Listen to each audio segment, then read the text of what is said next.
Bugün Azərbaycanın dövlət müstəqilliyinin bərpasının 34-cü il dönümüdür. 1991-ci ildə qəbul edilən müstəqillik haqqında konstitusiya aktı ilə Azərbaycan xalqı bir daha öz azad iradəsini ortaya qoydu və dövlətçiliyini bərpa etdi. Müstəqilliyin bərpası ölkəmizin tarixində yeni mərhələnin başlanğıcı oldu.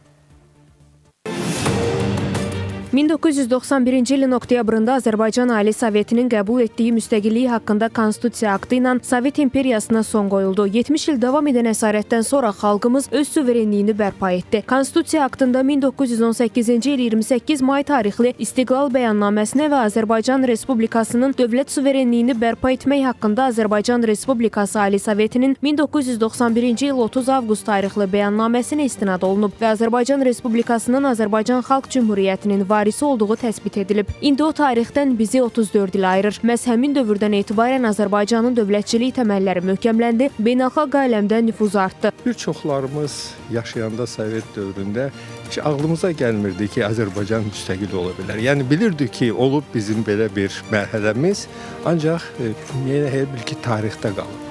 Ancaq sağ qaldıq, bugünü gördük.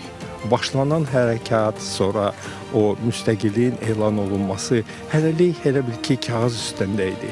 Hələm o müstəqilliyi qoruyub, sonra genişləndirmək, təmin etmək böyük səylər tələb olunurdu. Müstəqilliyin ilk illəri asan olmadı. Siyasi çəkişmələr, iqtisadi böhran və xarici təzyiqlər ölkəni çətin sınaqlarla üz-üzə qoydu. Lakin bütün bu çətinliklərə baxmayaraq Azərbaycan xalqı azadlıq yolundan dönmədi və dövlətçilik ideyalarını qorumağı bacardı. Nəzərə alınsa ki, biz böyük sınaqlardan keçdik.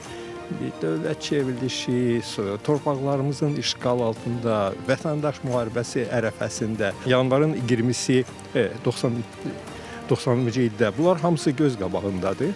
Ancaq nəticə də göz qabağındadır. Azərbaycan müstəqil, hörmətə layiq bir dövlətə çevrilib, ərazi bütövlüyünü də tamamilə bərpa edib və suverenliyini də təmin edib. Mənə elə gəlir ki, biz həm o müstəqilliyimizin elan olunması və bugünkü günə görə çox rahat olmalıyıq. Bundan sonra Ulu Öndər Heydər Əliyevin möhkəm təməl üzərində qurduğu müstəqil dövlət bugün Prezident İlham Əliyevin rəhbərliyi ilə daha da güclənir, regionun və dünyanın söz sahibi ölkələrindən birinə çevrilir. Bütöv ölkəmizin hər səhər azadlıq və qürurla açılır. Qarabağın hər qarışında dalğalanan üçrəngli bayraq da bu aydınlığın, bu birliyin ən parlaq nümunəsidir. Fidan Səfər, Kənan Abdullayev, Space xəbər.